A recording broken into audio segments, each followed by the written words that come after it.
সার ব্যবহার করি ওই সারটা।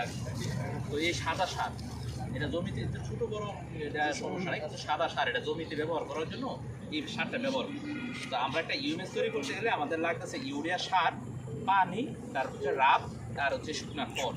এই 4টে উপাদান দিয়ে আমরা একটা ওই ইউএমএস তৈরি করবো, যেটা হচ্ছে গবাদি পশুর জন্য একটা রুচিবোধক খাবার, বা গরু মোটা তাজা করার ক্ষেত্রে হোক বা দুগ্ধবতী গাভীর ক্ষেত্রে হোক, এই খাবারটা খাওয়াইলে গরু মোটা তাজা করানো হয়, প্লাস দুধের উৎপাদন বাড়ে। আমরা ইউরিয়া সারটা দিয়ে ব্যবহার করবো। এটার মধ্যে ধরো আমরা একটা এখন ওটা তৈরি করার জন্য আমরা শুধু বললাম যে আনুমানিক ধরো 5 কেজি, যদি 5 কেজি শুকনা খড় আমরা ওই মিশ্রিত করি, তাহলে 5 কেজি শুকনা খড়ের সাথে আমাদের 2 কেজি পানি লাগতেছে, 2 থেকে 2.5 কেজি পানি লাগবে। আর হচ্ছে এটা 150 গ্রাম ইউরিয়া, মানে এটা এই ইউরিয়াটি যাতে আমরা মাইপে নিব, যে কোনো একটা মিটারের সাথে ছোটো করে মাইপে নেব, কারণ কোনো অবস্থাতে ইউরিয়ার পরিমাণ বাড়ানো যাবে না। এই রাব বা পানি বা চিটাগুড় বেশি হলে কোনো ক্ষতি নাই, কিন্তু এই জিনিসটা যদি বাড়ে তাহলে কিন্তু অনেক ক্ষতি করবে।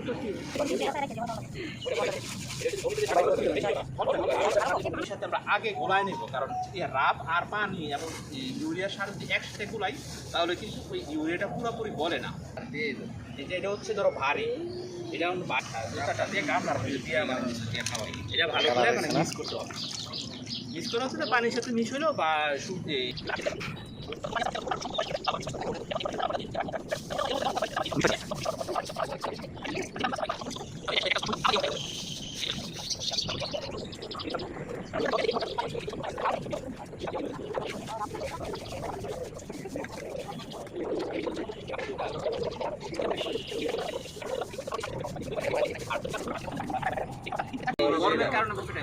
স্যার এই প্রসেসে কি স্যার দানাদার স্যার এই প্রসেসে কি স্যার দানাদারের কষ্ট কমানো স্যার খুব সম্ভব? এটার ক্ষেত্রে আমরা যদি এই খাবারটা 15 দিন একবারে খাওয়াতে থাকি, তখন দেখবেন 15 দিন পরে একটা বড় পরিবর্তন আসছে চেহারা, প্লাস দানাদার খাদ্য 15 দিন পর থেকে যদি 4 কেজি দানাদার খাদ্য দিই, ওইটার ক্ষেত্রে আমি 1 কেজি করে দানাদার খাদ্য কমাই দিয়া এই খাবারটা 3 কেজি, তাহলে যে 1 কেজি 1.5 কেজি দানাদার খাদ্যের যে ঘাটতিটা আছে এটা